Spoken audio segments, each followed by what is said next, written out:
Clip number 433۔ اس clip میں آپ سورہ توبہ کی آیت نمبر 29 سے 30 تک کی تلاوت، ترجمہ، تفسیر قرآن صراط الجنان سماعت فرمائیں گے۔ بسم اللہ الرحمن الرحیم۔ ترجمہ، اللہ کے نام سے شروع جو نہایت مہربان رحمت والا ہے۔ قاتلوا الذین لا یؤمنون باللہ ولا بالیوم الآخر ولا يحرمون ما حرم الله ورسوله ولا يدينون دين الحق من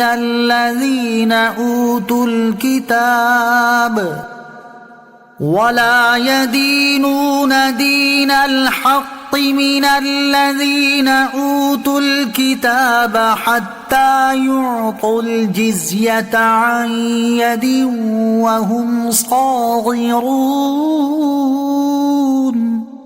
ترجمہ، وہ لوگ جنہیں کتاب دی گئی ان میں سے جو اللہ پر ایمان نہیں لاتے اور نہ ہی آخرت کے دن پر، اور نہ وہ ان چیزوں کو حرام قرار دیتے ہیں جنہیں اللہ اور اس کے رسول نے حرام کیا ہے، اور نہ وہ سچے دین پر چلتے ہیں، ان سے جہاد کرتے رہو حتیٰ کہ وہ ذلیل ہو کر اپنے ہاتھوں سے جزیہ دیں۔ ولا يحرمون ما حرم اللہ ورسولہ،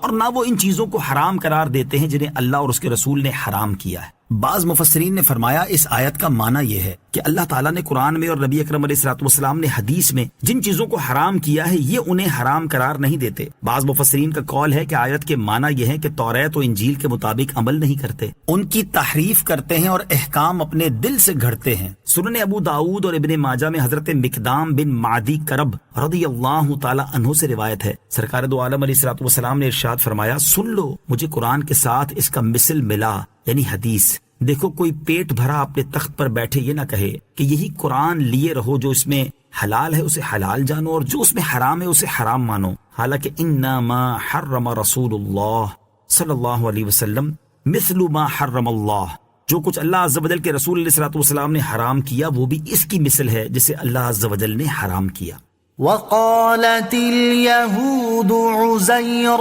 ابن الله وقالت النصارى المسيح ابن الله ذلك قولهم بأفواههم يضاهئون قول الذين كفروا من قبل قاتلهم الله أنا يؤفكون۔ ترجمہ، اور یہودیوں نے کہا عزیر اللہ کا بیٹا ہے اور عیسائیوں نے کہا مسیح اللہ کا بیٹا ہے، یہ ان کی اپنے منہ سے کہی ہوئی بات ہے، یہ پہلے کے کافروں جیسی بات کرتے ہیں، اللہ انہیں مارے، کہاں اوندھے جاتے ہیں۔ وقالت اليہود،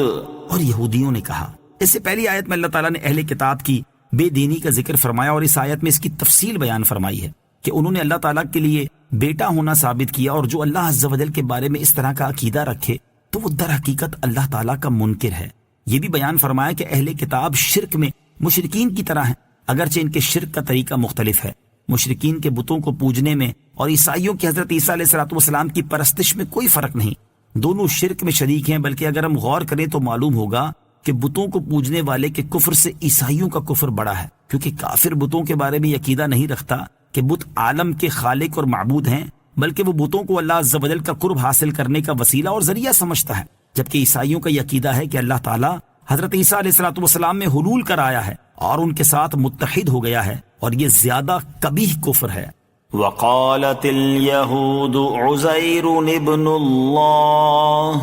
اور یہودیوں نے کہا عزیر اللہ کا بیٹا ہے۔ امام ابو بکر رازی رحمۃ اللہ تعالی علیہ فرماتے ہیں کہ یہ عقیدہ یہودیوں کے تمام فرقوں کا نہیں بلکہ ان میں سے ایک خاص فرقے کا تھا۔ حضرت عبداللہ ابن عباس رضی اللہ تعالیٰ عنہما فرماتے ہیں یہودیوں کی ایک جماعت جو کہ سلام بن مشکم، نعمان بن اوفا، شاس بن قیس اور مالک بن سیف پر مشتمل تھی، نبی اکرم علیہ الصلوۃ والسلام کی خدمت میں حاضر ہوئی۔ انہوں نے تاجدار رسالت صلی اللہ علیہ وسلم کی بارگاہ میں حضرت عزیر علیہ الصلوۃ والسلام کے بارے میں یہ بات کہی تو اس پر یہ آیت نازل ہوئی، ہمارے علم میں اب اس فرقے کا کوئی وجود نہیں۔ ذلك قولهم بأفواههم، یہ ان کے اپنے منہ سے کہی ہوئی بات ہے، یعنی یہودیوں کا حضرت عزیر علیہ السلام کو اور عیسائیوں کا حضرت عیسیٰ علیہ السلام کو اللہ تعالیٰ کا بیٹا کہنا، یہ ان کی اپنے منہ سے کہی ہوئی بات ہے، اس پر ان کے پاس نہ کوئی دلیل ہے نہ برہان، اور پھر اپنی جہالت کی وجہ سے اس سری باطل چیز کے معتقد بھی ہیں۔ يضاهئون قول الذين كفروا من قبل، یہ پہلے کے کافروں جیسی بات کرتے ہیں۔ اس آیت کا ایک معنی تو اوپر بیان ہوا کہ اہل کتاب شرک میں مشرکین کی طرح ہیں، دوسرا معنی یہ ہے کہ عیسائیوں کی بات اپنے سے پہلے یہودیوں کے قول کے مشابہ ہے، کہ جس طرح یہودیوں نے حضرت عزیر علیہ السلام کو اللہ تعالیٰ کا بیٹا کہا، اسی طرح عیسائیوں نے حضرت عیسیٰ علیہ السلام کو اللہ عز و جل کا بیٹا کہہ دیا۔ حضرت حسن رحمۃ اللہ تعالی فرماتے ہیں اللہ تعالیٰ نے اس آیت میں یہودیوں اور عیسائیوں کے کفر کو گزشتہ کافر امتوں کے کفر سے تشبیہ دی ہے۔ صلو علی الحبیب صلی اللہ تعالی علی محمد صلی اللہ تعالی وسلم۔ مجھے اپنی اور ساری دنیا کی لوگوں کی اصلاح کی کوشش کرنی ہے انشاءاللہ عز و جل۔